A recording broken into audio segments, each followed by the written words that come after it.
Anyway, good morning, and I am Ray Dunaway. Joe will be back on Monday, but now it's time for our twice-monthly visit with Jeffrey Bodeau. He's local, global, professional, absolutely, a Bodeau Realty Group at William Ravis, which is a fine firm here in southern New England. Jeff, good morning. How you doing, Ray? Oh, okay. Joe's away, but hey, you get to play with him next week because I'll be away. So, I do remember when I think it's gone, I bought maybe 7, 8 houses in my lifetime. I do remember one of them, I think, having what's a Hubbard Clause? Let's just go right to it. What is it? A Hubbard Clause is a contingency, Ray, that when a buyer makes an offer, they have to sell their home in order to buy the new home. So that's their contingency.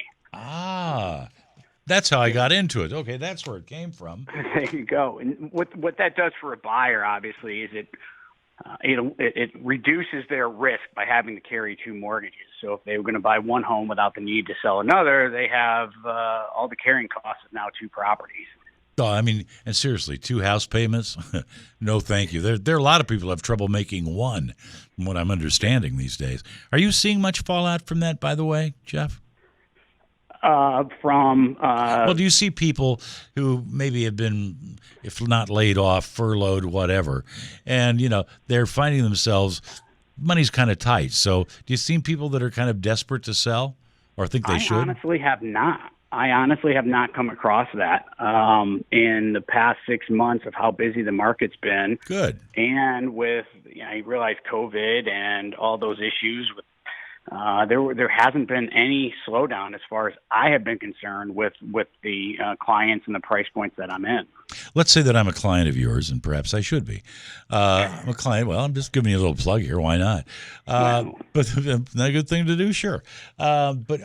Okay, are there any alternatives to the Hubbard Clause? Because I could see that if you wanted to sell your house and you had somebody offer, a pretty nice price for it, but saying, hey, I put a Hubbard Clause in there, so we can't do anything. We can't close. We can't do anything until I sell the other house. It seems to be, is there any other alternative you would have as a seller? Well, from a seller's standpoint, the seller should and could accept a Hubbard Clause because they now have a bird in hand by a signed contract.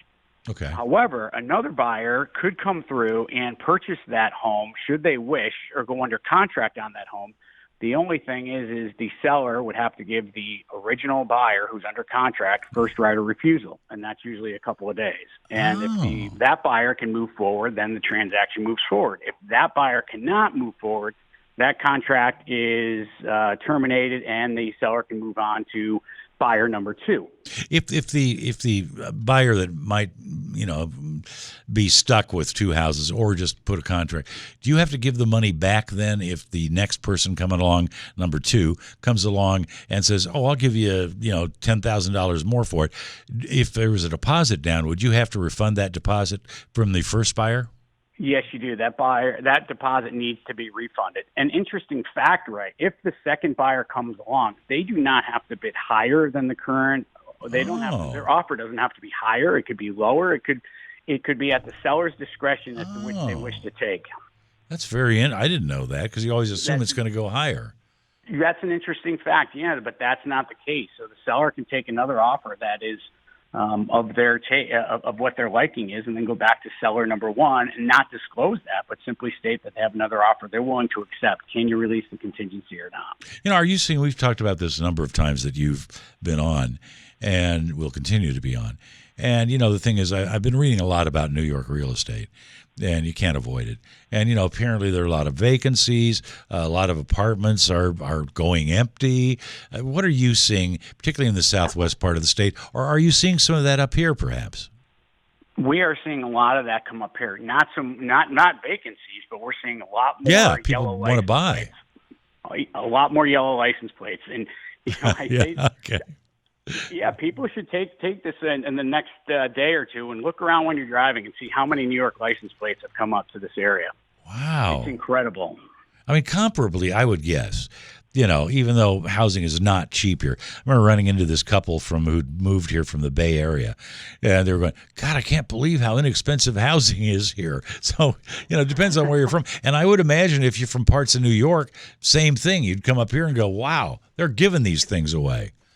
That is true. I just sold a house, and the buyer was from New York City, came up. We're looking around the Orange area. First started in Fairfield, then came up to around Orange, and then came up to actually here in Connecticut and realized how much of a home they can get relative to what they were looking to spend elsewhere. It's amazing. Now you go to Little Rock, Arkansas, and that's almost free. I'm thinking a number between 1 and 10.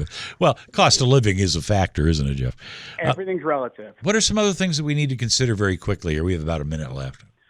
So when you're a buyer and you need to make a Hubbard contingency, some things you need to look at is maybe consider making your offer with a higher price. So you entice the seller in order to look at your offer because it's higher price.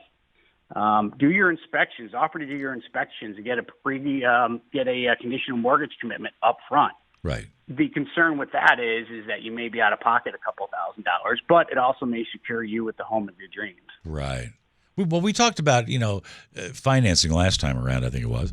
And, what's the difference between pre-qualified and what is it? What was the other one? Pre-approved. Thank you. Thank you.